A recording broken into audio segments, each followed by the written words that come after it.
Good morning. I hope you're having a fabulous day. I just wanted to do a quick video about gossip. The evil term that nobody is guilty of. Me? Gossip?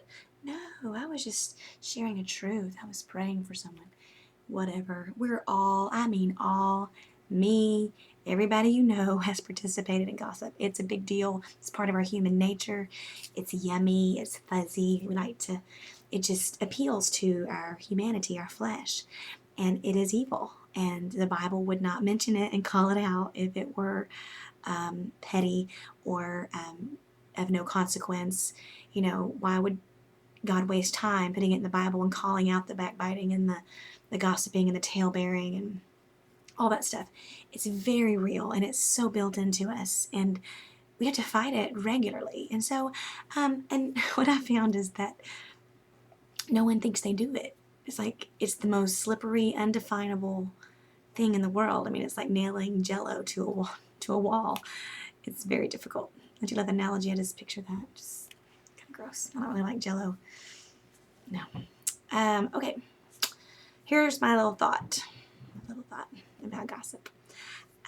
Gossip is a two-part system. It requires two components. It requires a giver, and it requires a receiver. Did you know that? It takes two. It takes two, baby. What is that? Is that like a Donnie and Marie song? I used to like them when I was a little kid. I had the little dolls. They were purple. That's all I remember. Anyway, I digress. Gossip. It's a two-part system. It requires a giver and a receiver. So I have 3 steps for you. Number 1, how to stop, a reality check, and proof. Okay, here we go. Number 1, how do you stop being a gossiper or a receiver? If you are not a safe place to receive gossip, eventually it will stop coming to you.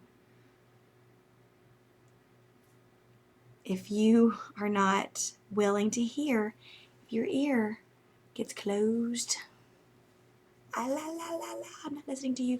If someone comes to you and says, oh, can you believe that they just did that at that church? Can you believe that she wore that? Or I don't know why they broke up. Whatever. You just fill in the blank with any numerous hundred thousands of things you could put in the blanks. And you're like, oh yeah, I know it, man. And you don't stop it. You don't correct it. You don't acknowledge it as negative. You just receive. And guess who they're going to come to? Oh, safe place. Bing, bing, bing. Target. That girl right over there. Does that girl think she's a gossiper? That boy, whatever? No. I was just listening. I was just being there for them. No. No. You enabled the gossiper, and therefore you are a gossiper too. So, but if you stop, if you say, oh, I don't really feel comfortable with that. Who's going to say that? Is that dorky? Is that nerdy? Is that goody two shoes? It's called being a Christian. It's being obedient. It's being positive. It's not participating in evil. So if it makes you feel awkward and it's not cool, it's not comfortable, whoop-de-doo, that's my big whoop. My mom used to do that. My sister would say, but I'm 16 now. And she'd go, that just means big whoop. It's irrelevant. Anyway, so even if it makes you feel uncomfortable, it doesn't matter. It is still the right thing to do. So if someone comes to you and they're talking smack and tearing down and just, you know what I mean, just, ugh, it's just kind of icky. And you're just kind of feeling comfortable about it, say so. Speak up. I don't really feel comfortable with that. No, I disagree. I think if you have a concern, you should go to that person. Or why don't you take that to pastor? Or, let's give them the benefit of the doubt. How do you know that's really what happened? Speak up. Or you are guilty. Okay. That's how to stop. Stop being a receiver. Put your antenna down and stop receiving. Okay. They will stop coming to you. I promise. They will. Because they're going to feel stupid. They're going to feel convicted. It doesn't feel safe anymore. And so they will stop coming to you. I promise. They're looking for good ground for their nonsense. Okay. Number 2. Well, I kind of ran over into number 2. Reality check is listening to gossip is no better than starting it or spreading it, initiating it. If you are a hearer, you're just as guilty as a receiver. Deal with it. You are guilty. Okay, bottom line. And here's the last thing, the slippery part. What on earth is gossip? You know, I shared a factual piece of information. It's a free country. You know, he cheated on her, and I told them it's just true. It's real. Okay. I said this the other day, and I don't know how it popped into my mind, but we have all these rights. I have the right to say that. I just speak my mind. Just because you have the right to say it doesn't mean it's right to say it. In fact, Proverbs says, a fool speaks all that's in his heart or his mind or whatever. I don't have it memorized. I was at a Bible quiz. Well, actually, I was briefly, and therein lies the point. Anyway, here's the proof. If your conversation incites the other person that you're talking with to negativity towards a third non-present party, then you're guilty. Let me say that again. If your conversation with someone, I'm talking to, I gotta think of somebody. I don't know anybody named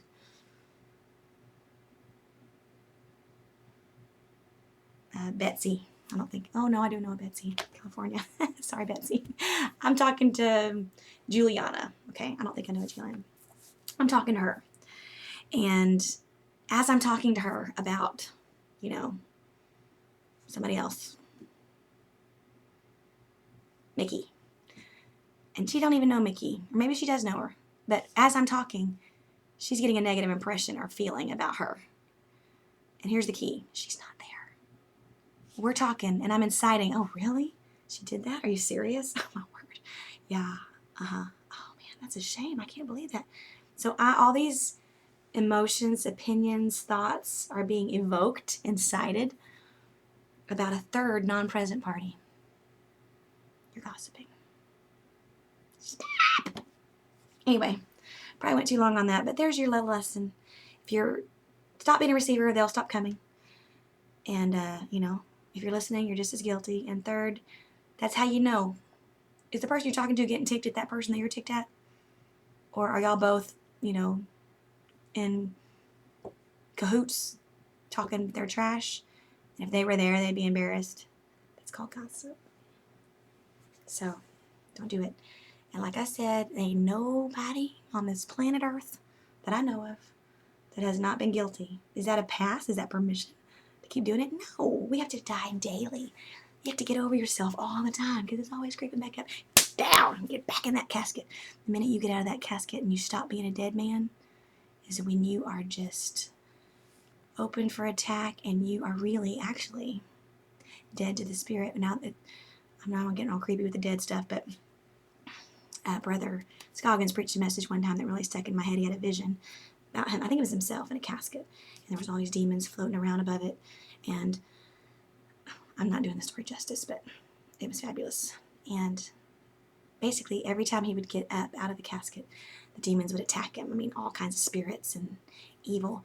And as long as he would stay dead, they couldn't bother him. And so basically the word of the Lord was, if you will stay in that casket, I can use you. You will stay pure and you will stay, you know, undefiled by the things of this world. But the minute you get up out of that casket, you try to do it on your own, you don't kill your flesh, you're dead meat. So stay dead today. I hope that encourages you.